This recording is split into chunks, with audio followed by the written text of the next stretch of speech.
नमस्कार दोस्तों, आपका हमारे YouTube चैनल भक्ति ज्ञान त्योहार में स्वागत है। आज मैं आपको गरीब की दुर्गा भक्ति नामक एक बहुत ही सुंदर कहानी सुनाने जा रही हूँ। अगर आपको ये कहानी पसंद आई तो कमेंट बॉक्स में माँ दुर्गा की जय अवश्य लिखिए। साथ ही अगर आप मेरे चैनल पर नए हैं तो चैनल को सब्सक्राइब कीजिए और बेल आइकॉन पर क्लिक जरूर कीजिए, जिससे हमारे वीडियो के नोटिफिकेशन आपको मिलते रहें। अब सुनिए ये कहानी। किसी गाँव में एक बूढ़ी माँ रहती थी। उनके एक बेटा और एक बहू भी थे। बूढ़ी माँ धार्मिक प्रवृत्ति की थी। वो माता रानी की बहुत बड़ी भक्त थी।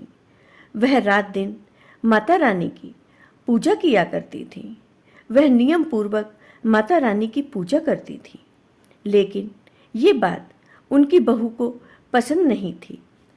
एक बार की बात है, बूढ़ी माँ का बेटा काम पर जा रहा था तो बूढ़ी माँ ने कहा, बेटा प्रसाद तो लेते जाओ। तब बेटे ने कहा, माँ जल्दी दो प्रसाद, मुझे वैसे ही देर हो रही है। तभी उनकी बहू आ जाती है। वो कहती है, अरे सुनो, जाइए आप जल्दी जाइए, इन्हें तो कोई काम है नहीं, बस माता रानी की पूजा में ही लगी रहती हैं, आप जल्दी जाइए। बूढ़ी माँ की बहू बूढ़ी माँ से कभी भी ढंग से बात नहीं करती थी। वह बहुत ही घमंडी थी और बूढ़ी माँ का बेटा भी अपनी पत्नी की बात मानता था। दूसरी तरफ बूढ़ी माँ बस माँ दुर्गा की भक्ति में ही लीन रहती थी। वह हमेशा पूजा पाठ ही करती रहती थी। उन्हें ना तो अपने बेटे से कोई मतलब था और ना ही बहू की बातों से कोई मतलब था। वो तो बस माँ की भक्ति में लीन रहती थी।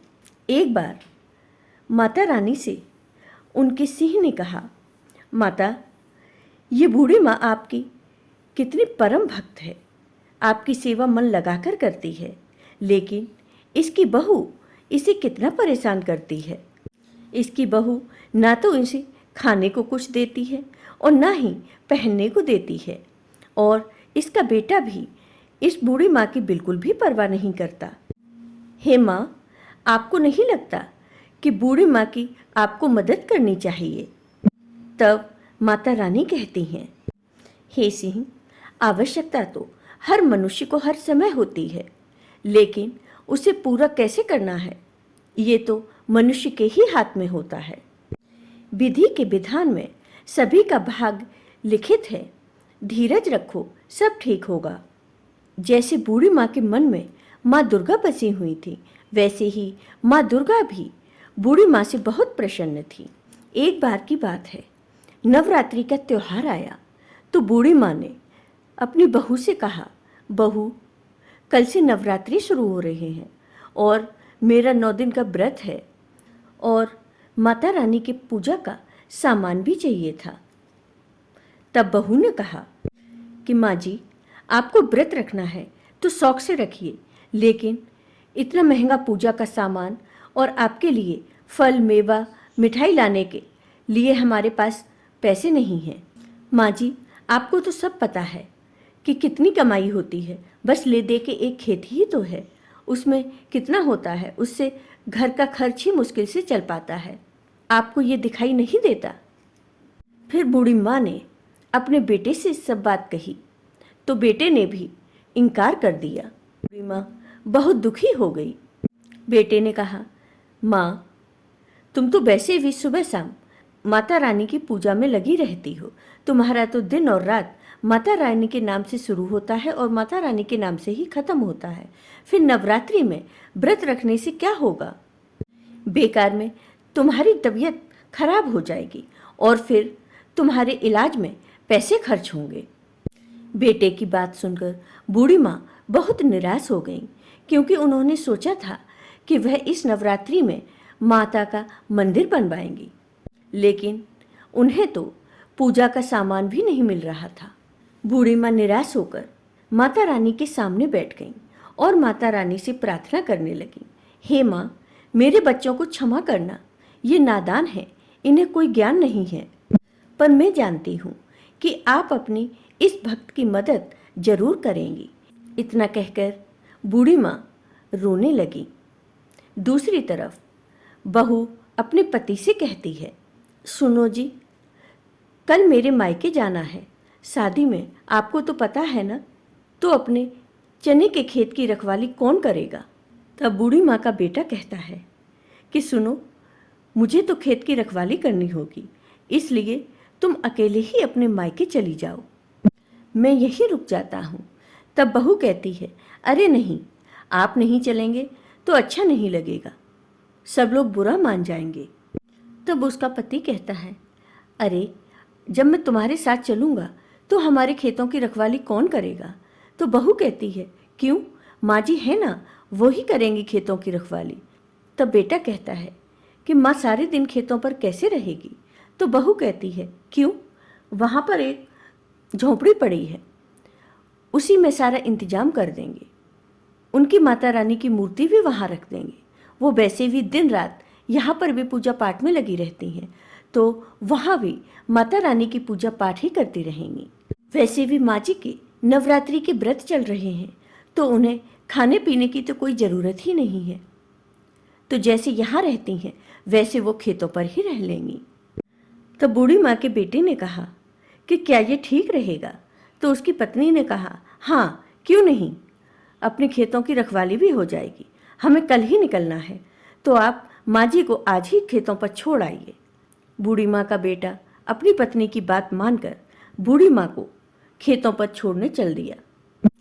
बूढ़ी माँ का बेटा अपनी माँ को उसके सामान के साथ खेतों पर छोड़ आता है और अपनी माँ से कहता है, माँ यहाँ पर तुम आराम से रहना, हम 1 हफ्ते के बाद लौट कर आ जाएंगे। और यह कहकर वह वहाँ से चला जाता है। बूढ़ी माँ जानती थी कि अब शायद उसे यहीं पर रहना पड़ेगा, क्योंकि उसकी बहू उसे पसंद नहीं करती थी। बूढ़ी माँ इस पर भी दुखी नहीं हुई, क्योंकि उनकी माता रानी तो उनके साथ थी, वह दिन रात माता रानी की पूजा करती हैं। इधर माता रानी अपने शेर से कहती हैं कि चलो, बहुत दिन हो गए पृथ्वी पर विचरण करने नहीं गए, चलो आज पृथ्वी पर विचरण करने चलते हैं। माता रानी की बात मानकर शेर एक बालक का रूप धारण कर लेता है और माँ दुर्गा उसकी माँ के रूप में धरती पर आती हैं। वो दोनों उस बूढ़ी माँ के गांव में ही आते हैं और चलते चलते वो बूढ़ी माँ के खेतों के पास पहुँच जाते हैं और वहीं रुकते हैं जहाँ वो बूढ़ी माँ माता रानी की पूजा कर रही थी और वो उनकी भक्ति में लीन थी। तब वह शेर रूपी बालक अपनी माँ से कहता है, माँ ये तो वही बूढ़ी माँ है जो आपकी परम भक्त हैं, ये इतनी धूप में यहाँ पर क्या कर रही हैं?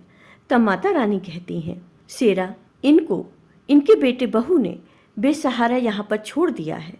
तब शेरा कहता है, माँ ये तो अच्छी बात नहीं है, अब तो आपको इन बूढ़ी माँ की मदद करनी पड़ेगी। फिर माता रानी उस बालक के साथ उस बूढ़ी माँ के पास जाते हैं और बूढ़ी माँ से कहते हैं, माता मैं आपको प्रणाम करती हूँ, मेरा नाम दुर्गा है और ये मेरा बेटा है, इसको बहुत भूख लगी है और हमारा घर यहाँ से काफ़ी दूर है, पहुँचते पहुँचते हमें शाम हो जाएगी। अगर आपकी आज्ञा हो तो क्या हम आपके खेत से कुछ चने ले सकते हैं? बस मेरे बेटे का पेट भर जाए, इतना ही लेंगे, आपकी बड़ी कृपा होगी। बूढ़ी माँ ने कहा, नहीं तुम नहीं ले सकते। तो शेरा ने कहा, क्या, मुझे बहुत तेज भूख लगी है। तब बूढ़ी माँ कहती है, बेटा कच्चे चने तुम कैसे खाओगे, मैं खुद जाकर तुम्हारे लिए चने लाती हूँ, फिर मैं उन्हें भून कर तुम्हें देती हूँ, तब तुम उन्हें खाना।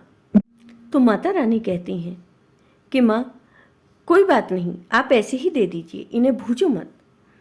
तब बूढ़ी माँ कहती हैं, बेटी ये कच्चे चने हैं और वैसे भी नवरात्रे चल रहे हैं, तो पता नहीं मैं कंजक कर भी पाऊंगी या नहीं, और मेरे पास और तो कुछ है नहीं, इसलिए मैं जो कर रही हूँ मुझे करने दो।